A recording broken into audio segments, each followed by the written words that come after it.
Luto na guys. Ito yung aking banana cake. Yes. Luto ng aking bread guys.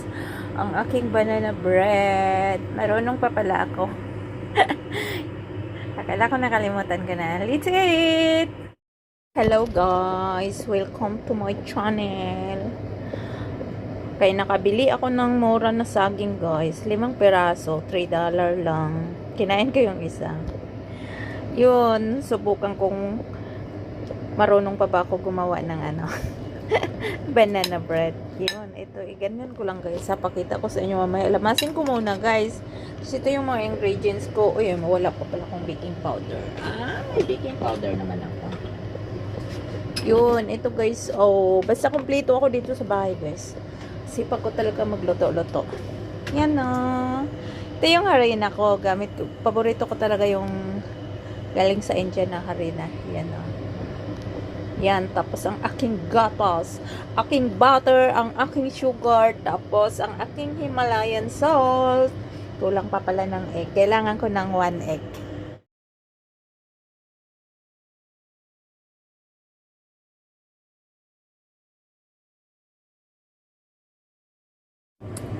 Ito na siya guys.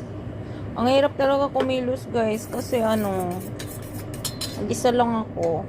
Ako mag-isa lang naman talaga ako kung buhay ko. Halo ko na. Tapos, lagyan ko rin siya ng Himalayan salt. Yan. Saka ko siya ihalo dito sa flour. Then, kalimutan ko na guys. Nakalimutan. Ang aking banana cake. Banana. Ihalo ko na yung butter ko.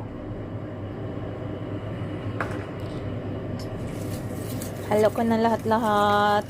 Halo-halo ko na matik-matik na. Ganun talaga pag mag-isa ka lang. Mag-isa ka sa buhay. At saka pala guys, alam mo pag yung kumbaga, ka talaga, yung parang naging matapang ka dahil wala kang kakapitan. Walang magtatrabaho para sa pamilya, para sa yung katulad ng mga housewife. Matuto ka talaga na diskarte, na kahit anong diskarte kaya mong gawin. Maghanap buhay, magluto, magtinda, parang ganun. Kasi wala kang maasahan, wala namang sa akin pala. Kahit nagkaroon ako ng kapartner noon, kayod kalabaw talaga ako. Ito yon, nilagay ko na yung baking powder ko. Tapos, haluan ko rin siya ng baking. Tapos, haluan ko rin siya guys, yung baking na pang cookies. Yun. 2 klaseng baking ang hinalo ko. Kwento ko yung, pag yung wala kang aasahan, yung parang mag-isa ka lang talaga, na kailangan mong kumayod, para alam mo guys, matuto ka talaga sa mga dapat mong gawin na kailangan magdiskarte ka. Gagawa ka ng magtrabaho ka para mabuhay, para mabuhay yung mga anak mo. Si may kapartner ka nga, wala namang silbi, parang 'di ba? Ang hirap.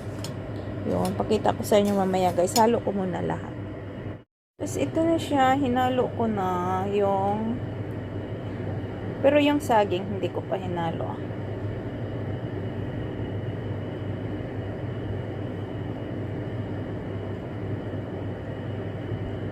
Isa't kalahating lang yun, mangkok ang harina ko para hindi naman siya sobrang gusto ko yung saging, yung lasa talaga. Yung pakita ko mamaya. Ito na guys, nahalo ko na yung saging. Hindi ko na napakita kasi dahil nga ako lang din naghawak. Ako naghalo, ako naghawak. Yun, ito na siya. Siluluto ko na maya-maya.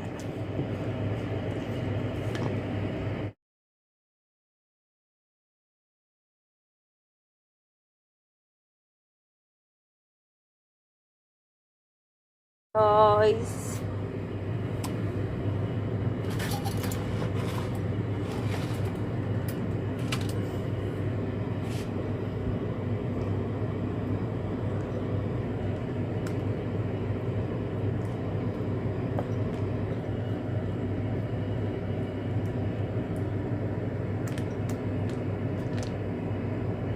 ko alam kung okay ba to siya. Ay, nakalimutan ko na.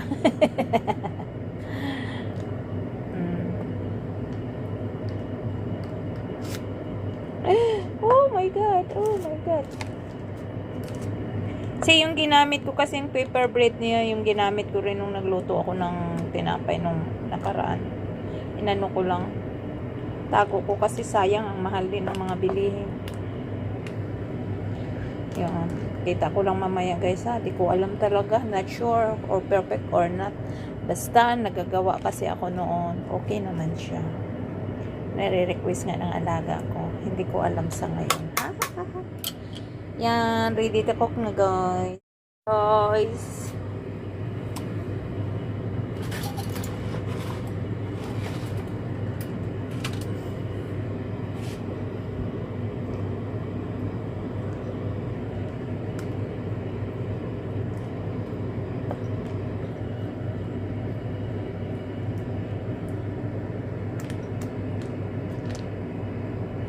Di ko alam kung okay ba to siya. Ay, nakalimutan ko na.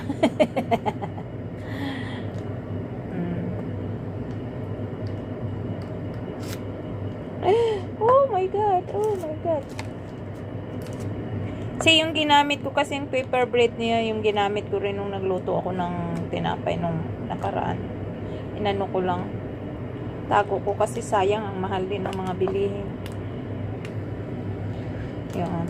Kita ko lang mamaya guys ha. Di ko alam talaga. Not sure or perfect or not. Basta nagagawa kasi ako noon. Okay naman siya. Nare-request nga ng alaga ko. Hindi ko alam sa ngayon. Ha? Yan. Ready to cook na guys. I'm ready to cook.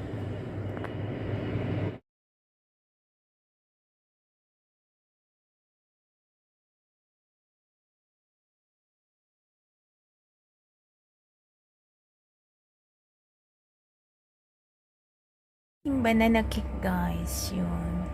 Alam ko pa pala, kala ko di na ako marunong magluto ng banana cake. Pero hindi pa siya luto guys. Ano pa siya? Yun. Kulubot ng kamay ko. Ganyan talaga yung kamay ng masipa guys, no? Yan ha. Buong buhay ko ba naman nagtatrabaho? Yan.